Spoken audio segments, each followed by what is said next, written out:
یاره په دې رقم طبیعت برابر خدای خو دې هلته کې برتره که خدای خو دې تر دې سلام علیکم. وعلیکم سلام تیره جوړ بخیر چیرې مې خدای دې راوله پټ شه اوف خدایه څه کیسه ده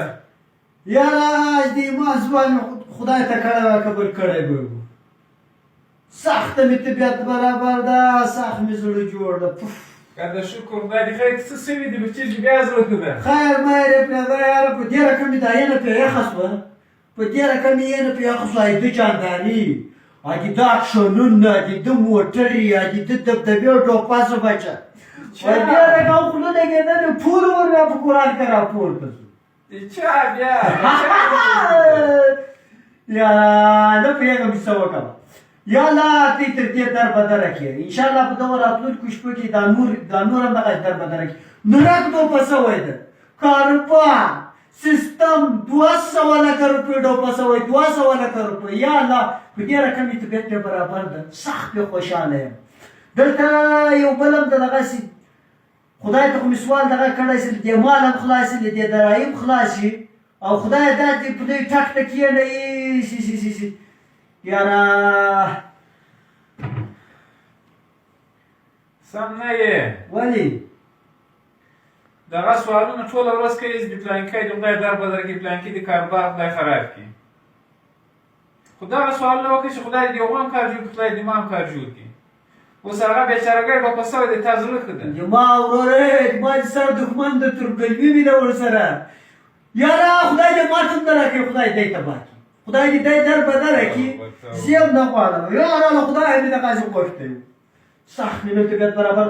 داسې ډک شکور په تېري به نن سبا جومات ته وړم زه خو هم راغلم تا ته درسره کېناستم هغه بېچارهګۍ ګوره څونه ډوپه شوی ده څونه در بدره شوی ده څو سوه کاله به بیا لګیا یې دغه پورونه به پرې کوي او ته دلته له خوشحالي مړ شوې په تېرې جومات ته وړې سخت مې طبیعت پرې برابر یاره نن به مې ټولې دننه شه هغه وخت چې هغه روپۍ یې لرلې چې هغه موټر کش کش و په وخت کې ځان خوب نه ته شو په دې رقم مې دا ینه ورته راشېده چې کله به خدای دې له ورځ ته برابر کړي اخر خدای برابر کړو پوه شوې په لاس کښې تا ته په لاس کښې لرل ما ته ډېر څه راغله ما ته ډېر څه راغله زده یې چې مې خلاص دا په موټر کې به تېرېدو ماس کوي چې ما په زړه کې را تېرېږي دا نوي کالي به یې اغوستي ماس کوي چې ما په زړه کې را تېرېږي لاړم تا ولې داسې طبیعت پرې خراب شو تا یې پیڅوي تا څه کېږي ما به طبیعت ولې په خراب شوی یو مسلمان خو ده له دې ښې بېغمه وي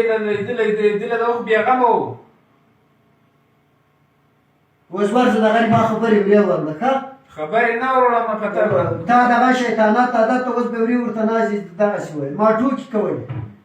ما خو رښتیا نه دي ویلي خوشحاله یې ولا که یو ټوکې ویښې ولا دا خوشحاله کړي ولا دا خوشحاله یې خو زه دا درته وایم چې په یو مسلمان باندې مه خوشحاله کېږه خدای ته دا زارۍ کوي چې مسلمان دې کاروبار خراب شي دا زارۍ ورته وکړه چې خدای دې ما هم کار سم کړي د هغو دې هم خدای سم کړي ما د خدای بیخي نه سوی چې ده خراب شي ورس دغه شیطانات اوس ورله ورسره اختم کوي تا نو نور څه کار ځه شیطانت نه ده لاړم زه تا ته راغلی وم یو له زه به څه کېږم یوه خبره به درسې واړم له دې کارو تېر شه خدای پاکه دا خلک دې پیدا کړي